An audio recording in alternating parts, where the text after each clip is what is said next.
Hey everyone, welcome back to the I Believe podcast. I'm Megan, and we have a very special Men's Health Month for November in honor of Men's Health Month. So please welcome to our men's panel. We have Chris Donaldson, Jeff Howard, and Danny Powell. Welcome, guys. Hey, how are you Thank doing? you. We are doing wonderful and we're so grateful for you guys. So I'm just going to let you each give us a little brief backstory about yourself and your OM journey. Chris, do you want to start? Sure, I'm Chris Donaldson. I'm from Birmingham, Alabama. I was diagnosed with class 2 ocular melanoma in October 22. I had metastasis in July 23. Been on Chemtrack for a long time, and I'm part of the Auburn group. I went to Auburn University, so that's lifelong software developer, nerd, you know, that's me. Awesome. Jeff, how about you? So my name is Jeff Howard. I'm a technical project manager for a medical software development company, and I've been diagnosed with ocular melanoma in February of 2018. Typically go to San Francisco for treatments, and yeah, just steadily progressing along the journey. Great. And Danny, how about you? So my name is Danny Powell, and I live in Timberlake, North Carolina. And I was diagnosed with class 2 ocular melanoma in August of 2021. I had my treatments done at Duke Eye Center in Durham. I have a BAP1 gene mutation, so I'm BAP1 positive. So my grandmother was also diagnosed with ocular melanoma. No, Yes, and I'll add that Danny and I just recorded an episode all about that story. So if you want to hear more about Danny, look for his episode as well. So we have a few topics we wanted to kind of dive into today. So the first thing that we're going to talk about for men's health is community. We talk a lot about how community is so important and how sometimes for men it can be a little bit harder to talk and share feelings and just kind of be out there and join a community. It's a little bit tougher. So let's talk a little bit about the ocular melanoma man cave. okay. Well, so this was started way back, probably I don't know, 6, 7 years ago. There was a gentleman here who, strangely enough, lived just down the road from me, and we connected the second I was diagnosed. And he was also a tech guy and decided that he wanted, for community's sake, to start a ocular melanoma man cave, but he didn't want to do it himself. And the idea was that there's so many things out there where you have co-ed experiences, but we were finding that a lot of the guys, at least I would take some of these guys aside, or they would, we would just IM each other in the background, and it became kind of tedious to keep up with. So what we ended up doing is we started the Ocular Melanoma Man Cave, and we had maybe 5 or 6 members at first, but people came over and the guys started just chiming in and expressing their thoughts, and guys, it's kind of funny because guys have these tendencies where they get into an argument, they hit each other, and it's over, and everybody's friends. Well, if you're in a co-ed session, the guys are kind of minding their P's and Q's because we're all gentlemen, and we want to be friendly and we want to be pleasant, but sometimes we also want to just get it out, and that's what the man cave is all about. I love that. That's so cool. And I think anytime you pare anything down into like smaller groups, you get a more genuine connection anyway. And then especially to bond over something like just being the same gender, that even is such a huge thing. For sure, for sure. And so the interesting thing was that the gentleman who I started with has since passed away from the disease. One of the things he asked me to do about 2 weeks before he passed was, no matter what happens, please keep this up because it was near and dear to his heart. And there have been times where I'm just like, yeah, you know what? I've been doing this for a long time. I don't know if I need to manage it anymore. Then I get 3 more people joining. And I'm like, okay, it's worth it. We'll just keep it going. So here we are today. It's definitely important. Are you guys all members? Is anyone else in it? Yeah, I just joined. I am not, but I'm hoping to join it. Sounds like it'd be really good. It is. We Yeah, have it's about so hard 90 to find members. anyone to talk to, anyone that understands, has a true feeling of what you're going through. Hmm. It's everyone means well, but they don't really know deep down, and it's lonely. And like we're men. We don't want to like tell everyone everything. Don't. I'm not a real feel sorry for me kind of guy, so you know, Hmm. it's hard to get that pat on the back every now that you need. You know. Yeah, Yeah. and the nice thing too is that we when guys want to express something, usually it's hey, I'm going in for Kimtrack, like you were just talking about earlier, Chris. I think it was Kimtrack or something like that. Yep. But whether it's a treatment or whether it's a procedure or something, the guys are like, hey, listen, I'm going in tomorrow. Is there anything I should know? Some guys will say things like, hey, I'm scared because I think it might have metastasized. Or if they get metastasis, the first thing they want to say is, okay, who else has this issue? And then everybody chimes in. Yeah, that's great. I would have loved to have known that, you know, 3 years ago. That is the thing that is the reason that we do these podcasts and all the things that we do is because we hear that all the time. I wish I would have found a cure in sight 4 years ago or 10 years ago or 2 years ago, whatever it is. And the same with the man cave and all of the Facebook groups and even just patient meetings where you get to meet people in person, all of these things that are out there that patients who are new, they're not able to find us if we don't do these things to get it out there. Yeah, for sure. It's confusing and scary on top of everything else. Yeah, and you feel like you're alone. It's truth. Well, the thing too is, because of the odds of how many people it affects, it's very rare to find somebody even close by who has, shares the same thing. I mean, you hear, different cancers all the time: lung cancer, breast cancer, brain cancer. Some of the more prevalent ones that have more research dollars or that have more visibility. And I was really surprised to find the guy that I started this man cave with. It's like 5 minutes from me. He's like, "Hey, what are you doing? You live in Sparks too? Oh my gosh!" And I'm like, "Okay, that's kind of freaky, but cool all at the same time." Okay, so speaking of advocacy, let's shift gears and go that way. Chris, what are your thoughts on this? Yeah, I think it's such a rare disease and there's so little, knowledge even among oncologists and your local doctors. I talked to MD Anderson one time and they said, "You have melanoma in your eye? That's really weird." And not what I wanted to hear, So I've seen 6 oncologists. I currently still have 4 of them. I have like an ocular oncologist, a local oncologist, an oncologist in Philadelphia, an oncologist in San Diego, and it's it's confusing because I'm into AI and I'm constantly looking at trials and things that might help me, things that are on the horizon. I'm really data driven, and lucky for me, my sister works for my local oncologist, and so she's always on my team, always pushing, sending my scans everywhere. But if I didn't have her, or if I wasn't technical and knew how to manipulate AI, it would be so lonely. I would be so lost. I would only have maybe one opinion and never know that there are other options, never talk to anyone about it. So it's overwhelming when you get this diagnosis. And I went into a dark spot, and I'm sure everyone's had that moment. But at that same time, you have to be advocating for yourself and looking for the best treatment and looking for the best option and looking for the results. And it's a daunting task. I think the man cave will make it, a lot easier to share with other people and some of the Facebook groups. But in general, having a rare cancer is it's difficult all the way around. Yeah, I agree with that actually. So one of the things that Chris and Danny, I don't know if you guys found this too, but like when I was first diagnosed, the ocular oncologist told me, he says, you have to get this taken care of. It's a class 2 melanoma. It's highly aggressive. If you don't get it taken care of, it's going to get worse. And of course, my first response was, well, what about the natural? Can you do the natural stuff for this? He says, only if you want half a head. And I'm like, great. So, but he said, well, there's a couple of different options you can do, and proton beam was one of the things that we did, to start.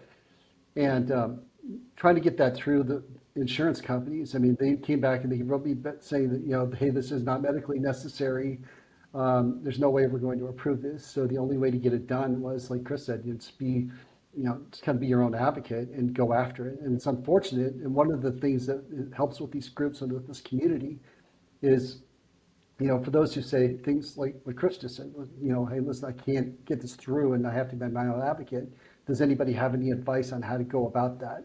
And for me, I've been in the medical industry now for over, 20, 22, 23 years, medical imaging to be specific. So, I do have some contacts, which is fortunate, but not everybody has that.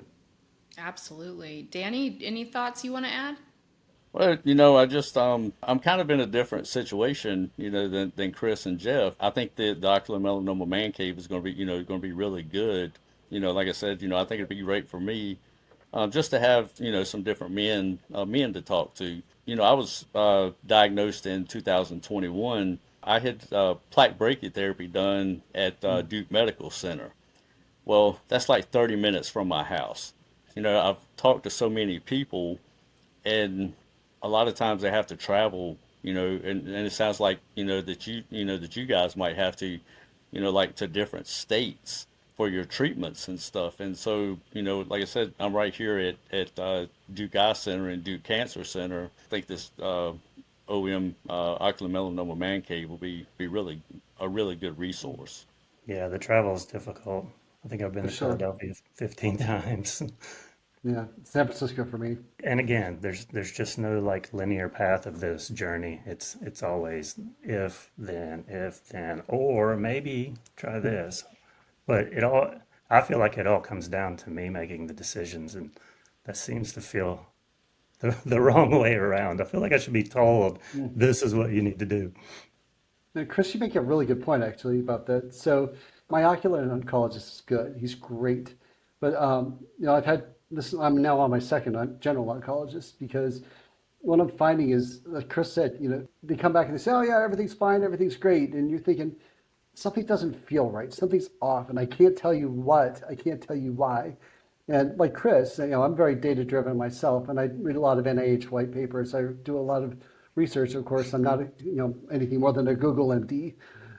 So, I'm not a doctor, but I have seen things, and there are things like even in, scans. I always get my pictures. I always tell people, even in the man cave or anywhere, always get a copy of your scans. Always get a copy of your images, because most of the times if a radiologist is reading it, and this is just me knowing this from being in the medical field all this for years and listening to people dictate exams and looking at what the actual dictation was versus the image.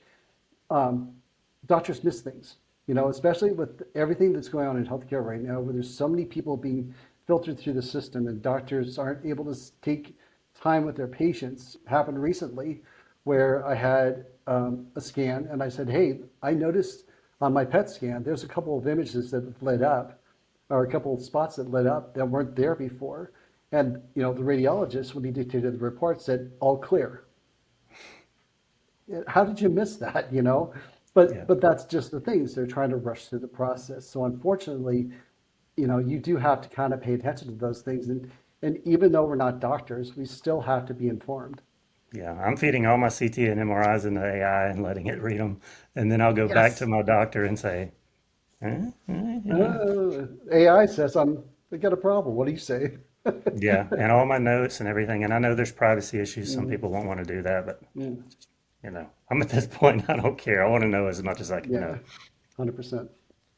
I'd like to add that Chris and Danae just did a whole episode on using AI in your journey. So if you're really interested in this AI stuff and you're like, what is he talking about? Please look for that episode. It will be Mm. out soon if it's not already out. Aura Biosciences is a clinical stage biotechnology company focused on developing precision therapies for solid tumors that aim to preserve organ function. Our lead candidate, Belsar, is currently in late stage development for primary choroidal melanoma and in early stage development in other ocular oncology indications and bladder cancer. Our mission is to grow as an innovative global oncology company that positively transforms the lives of patients. For more information, please visit us at aurabiosciences.com. All right, so let's shift gears again. We're going to talk now about diseases that can come after OM and other men's health related things. Like, what are you guys checking? What are you looking for? What else are you noticing? Jeff, do you want to start this one? Sure. So it wasn't very long afterwards. I was actually not noticing anything for the first several years, which I was very grateful for. Then all of a sudden, somewhere around 2021, 2022, I started getting things like lumps in my neck. I started having, big, jagged scars and things where, I wouldn't have had those before. And then, things like swelling.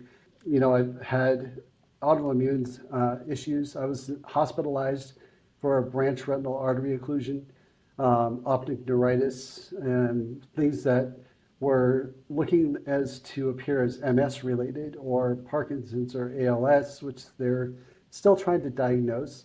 Most recently, there was some paraneoplastic stuff where things like nerve shocks and muscle spasms and twitching, and my hands stop working, and it's really strange. But the question is, all these things that kind of happen one right after the other, is it because of the melanoma? And a lot of people say, well, no, it can't possibly be. But there's so little known about this disease, which we're finding out more and more how little there is known, that to say with 100% certainty that's not the case, I don't know if that's necessarily true. But yeah, as far as the medical journey afterwards, it's been a progressive waterfall.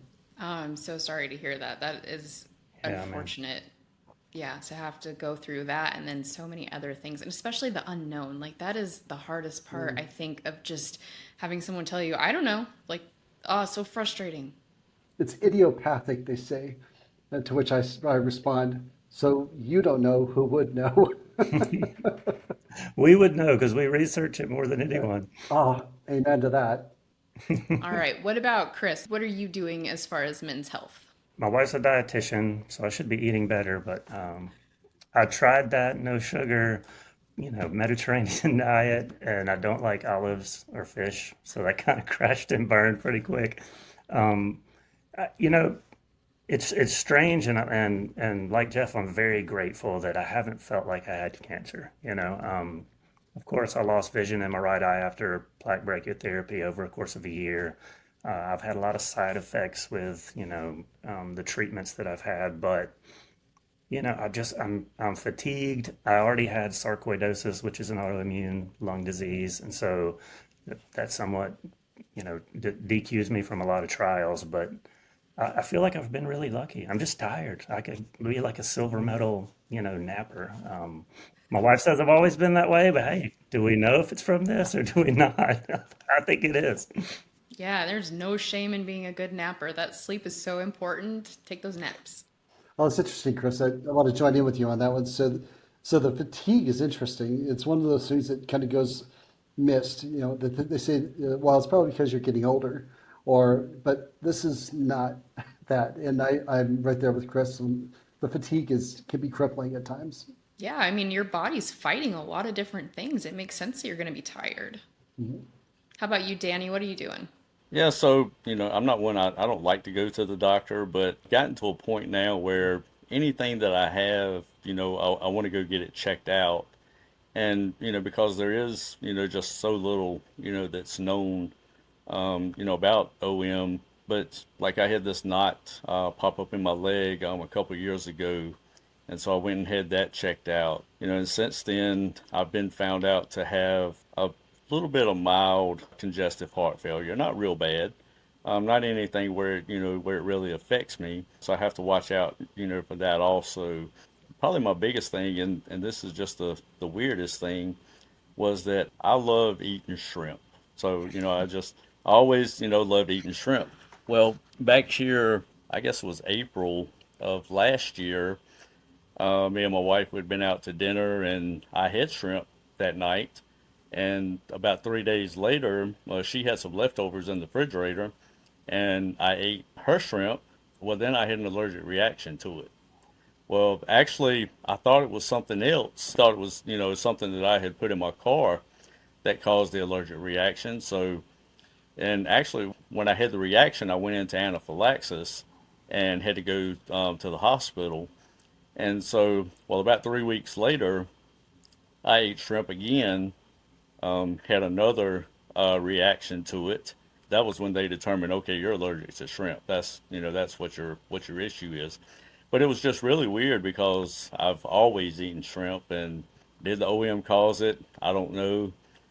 My doctors don't seem to think so, but it was just really weird that it just happened all of a sudden that way. So, but I do go to the doctor, for just different things, that I find because I'm always thinking, does this have something to do with the OM? So I do try to keep myself checked out as much as I can. And also, one of the things that I did do was I used to use a vaping device. I did quit that this past January. So I have, stopped doing that, and I've, tried to take better care of myself than what I used to. So, but it's an ongoing struggle. I like to eat what I like to eat, and so it's kind of it's difficult. Absolutely. Yeah, I hear that. And if we're talking about men's health in general, if the mental side of it would be considered men's health, Yes.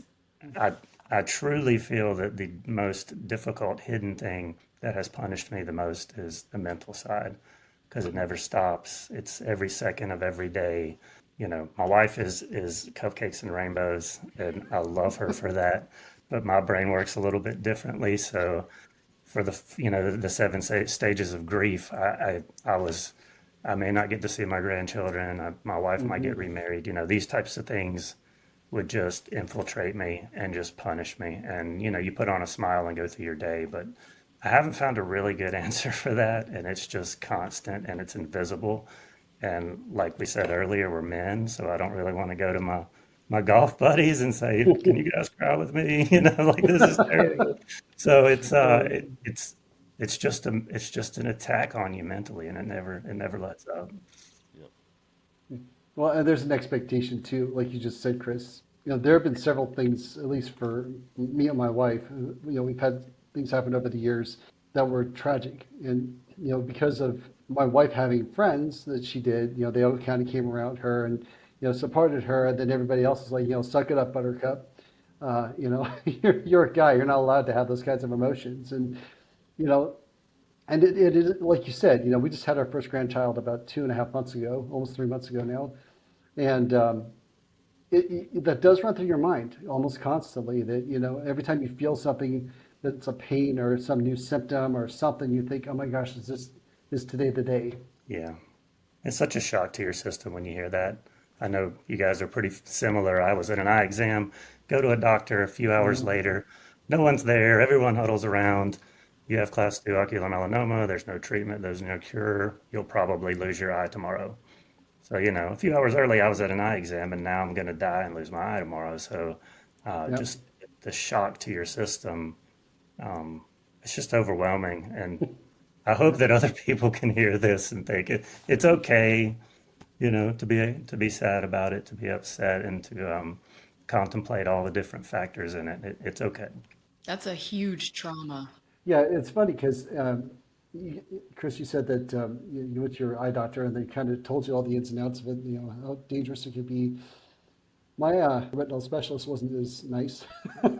He took a look at me and says, "Okay, you have cancer in your eye. You're gonna die." I'm like, "Okay, slow your roll a little bit, And you say your wife is the unicorns and rainbows, and that's kind of actually me. More often than not, people are like, "Hey, stop being so positive. This is a negative thing." And it's like, oh, I mean, I have two choices. You can either go through it and say, "Oh, woe is me," I'm just counting down the minutes, or you can, what's that old saying? Don't have the years in your life, have life in your years. Yep. That's a great one. Get busy living or get busy dying. That's right. Another good one. Shawshank Redemption. Sorry, my favorite movie. That's good. Yeah, see, you and I would really get along, Chris. we're gonna we're gonna be A best lot of friends. movie references. Castle Biosciences is a proud sponsor of this I Believe podcast. Castle's innovative uveal melanoma tests provide valuable information about the risk of your eye cancer spreading to help you and your healthcare team individualize the management of your disease. To learn more, visit castlebiosciences.com. All right, guys, now we're going to move again into our next topic. We're going to talk about the registry and the biobank. Has anybody registered with a Cure Insights registry? Yes, Yes. absolutely. Yes. All right. And have you heard about the biobank? A little No. bit, Heard of right? it, not experienced it. A Cure Insight has partnered with pattern.org, and Pattern has the systems to do this. So instead of us reinventing the wheel and trying to make up our own, we just partnered with them because they are doing it already. They know what they're doing. So our registry and our biobank partnered with pattern.org are going to talk to each other. So what that means is when you register, you're going to fill out different surveys and questionnaires about what treatments you've had, different things about your life. And then the biobank, you can submit bio samples, whether it's a biopsy or a blood sample, there's all kinds of different samples. And then they're actually going to grow cell lines and do different things that are going to help with finding new medications and different things like that. But they're also going to de identify all the information, but then it will talk to each other. So when a researcher pulls that sample in the biobank and they say, I wonder, how this tumor would react to this medicine, they can look at the patient file and say, oh, well, this person already had that. Maybe they had Kimtrack and that this is how it affected it. So I'm not going to waste my time doing that because I already know what's going to happen with this biological material. I'm going to do something else with it. And so it's going to give them a much broader view while they're doing their research, and it's going to have a huge impact in furthering research and hopefully medications and eventually a cure. So this is a really, really big deal. So I'm excited that we're going to talk about the registry and the biobank a little bit. Jeff, do you want to tell us a little bit about the history of the registry and your involvement? Absolutely. So back when I first got out with ocular melanoma, I was trying to find information, was talking with Melody, I got to meet her, and then we got to talking about what we did for work. And I explained to her that, at the time I was doing all kinds of things with databases and with, web pages and with data collection and, data-driven technologies. She told me that she was interested in doing a patient registry, but wasn't really sure, like, where to start. So we ended up looking at different ways to go about it and fell in with the National Organization of Rare Diseases, or NORD. And, we worked with them. They gave us, worksheets and spreadsheets, and it was an arduous task because what we wanted to do, the goal of it was, because the lifespan of an ocular melanoma patient is not 20 years. It's not, sometimes it's not even 10 years. We have a specific time frame in which we can collect data to get information, to be able to provide that to researchers, to be able to get grants, to provide the funding for research, to be able to find a cure. So doing this patient registry, the importance of it, getting it started, was to be able to get that information and to be able to have a little bit more, I guess, more information for researchers. But what we're also finding is that we're now able to gather information not just from patients, but we can also get it from caregivers as well. So it's kind of extending beyond just the initial involvement, and we can always do more surveys or whatever. But at least the information that we're gathering, though it may seem trivial as you're going through the surveys, it does help. Every little bit helps. Fantastic. As a side note, I'm working with Melody now to put a chat widget on the CureInsight.org website and app that's AI driven. So I'm building a knowledge base of everything that's on the website, and I'd love to work with you, Jeff, and get some data that we can put in there, non-medical advice, but just so you can type in a question and it'll give you the most up-to-date or reasonable answers, and you can have a conversation with it. It's based on ChatGPT 4.0, and it'll be out soon. That's amazing.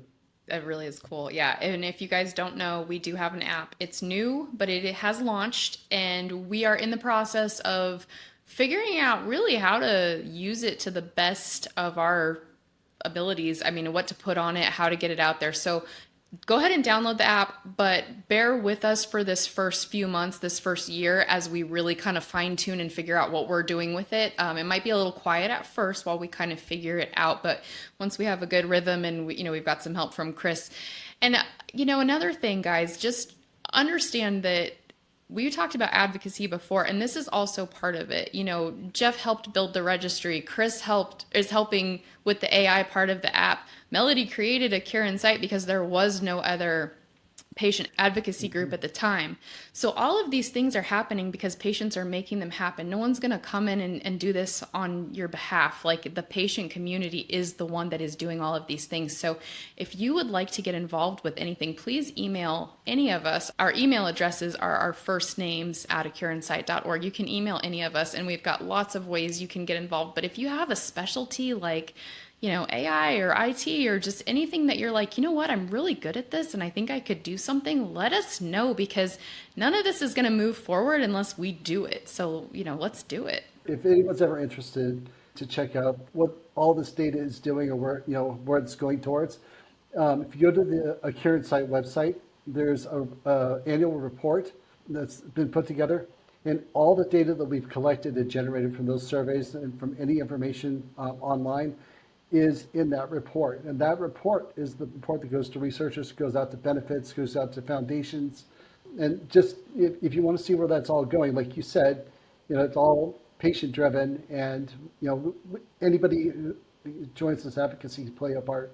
Yeah. And, check out our website for a lot of things. We talked about like finding clinical trials and stuff can be really hard. And we keep as up to date as possible list of clinical trials on our website. And that's all compiled by Kevin O'Neill. If you guys are familiar with Kevin, also a man, also a patient. He works with the Cure Insight to help make sure that we're up to date so that everyone's not out there doing the legwork trying to figure it out for themselves. So anytime you're like, oh, I just don't know, go to our website and you'll probably find what you're looking for. And if not, email us and we'll help you figure it out. I looked at that PDF last night. Yeah, it's cool, isn't it? He updates it all the time. And he and I work together to do that. Yeah, that's just a kind of a plug for Kevin. He is probably one of the smartest people I've ever met. I mean, I don't know his background. We talk frequently, but oh my gosh, what a smart guy. Just a super pleasant and amazing individual. Yes, we love Kevin. He's fantastic and he does so much for the community. And so we're very grateful that Kevin donates his time. And again, all of these patients that are helping do all this stuff, it's all donated time, donated energy, donated resources. So we're very lucky to have a community of brilliant people who are willing to do the work. All right, well, we are going to wrap up. Gentlemen, thank you so much for being here. Thank you for all of your insights and your wisdom. This has been a truly wonderful conversation, and I'm just honored that you guys chose to spend your day with me. So I'd like to invite you all to give a last parting message to the community, anything that you would like to leave them with as we close out. Chris, we'll start with you. I just want to say don't lose hope. When I was diagnosed and all of this bad news came in, there weren't treatments like Chemtrack or histotripsy or really any options. And medicine is evolving. We now have these communities. People like Jeff are helping us get these databases of patients and the man cave. So if you're in a dark space, there's people that can help you. If you can't find one, I'll be that person happily. And just don't lose hope. Being in the darkness is so lonely and terrible. So just reach out and we'll be there for you, and just have faith that there's going to be an evolution in medicine, and it's right here. All right, Jeff? Well, just tailing on what Chris said, I mean, this is a rare disease, but hope is not rare. Hope can be found, like Chris said, in community and communities that we have available and in each other. And, things have come a long way, just even in the last, 7 to 8 years that I've been diagnosed. And, what was originally thought of, as catastrophic, there's more becoming known every single day. The people that are here to help, they're willing to help. We've all been through it. We all know what you're going through. And at the end of the day, we really just want to help each other and be there to support each other. Danny? And I guess the other thing I want to add is, I've talked to a lot of people, and unfortunately, a lot of times people don't find out they have ocular melanoma until they start, losing their vision or they start having issues. So it's just important to go, have your eyes examined every year, even if you don't wear corrective lenses, because even if it's not OEM, they can still find things like glaucoma, and there's other things that that your eye doctor can catch. So it is important to get those eye exams. All right. Thank you guys so much for being here and doing this and for those wise words. We really, truly appreciate you. And to our viewers, thank you for watching. None of this happens without you. So thank you for tuning in. Please like and comment. Leave us a comment. Let us know what you thought about this. And also, please subscribe. We are on YouTube. You can also get the podcast on Apple, Spotify, as well as other places you get a podcast. We would love it if you would subscribe everywhere. And then please follow our socials. We're on most of your socials. If we're not on one, let us know. We'll get on that too. And we put out all kinds of great information, but we would really love to talk to you and engage with you on there. If you have any questions, always shoot us a message. You can email any of us. And go to our website at cureinsight.org. We talked about a lot of great resources on the website, but also there's a button at the top that says join our newsletter. Join that. We send it out at the end of every month, and it's got all kinds of great information about events and clinical trials and updates. If there's something really important, we might send out an occasional email here and there, but it's usually something that we feel is really important and timely that we don't want to wait till the end of the month. We don't get spammy, so please join the newsletter. And then we also have a Tuesday night Zoom meeting that is every Tuesday night. There's 2 rooms, a regular room and a metastatic, so you can choose the room that you would like to be in. Find yourself some OMI buddies, and if you need a little more help finding a buddy, join the Cure Companions program. It pairs up a new patient with a veteran patient. So if you're a veteran and you'd like to donate your time and help a new person figure this out, or if you're new and you're like, I really need some help, you can join the Cure Companions program. And also check out our events. We've got 5Ks coming up. We have Swing for Sight in the spring. Our annual patient meeting will be in Texas next fall. So we've got a lot of great events coming up. And then please email any of us if you would like to get involved. If you have any special talents like we talked about and you would love to be a member of the community and volunteer, we would love to connect with you. Or if you just have questions or need some more assistance, we are all here for you. So please have a wonderful, wonderful week, and we will all see you guys next time. Thank you. Thank you. Thank you, Megan.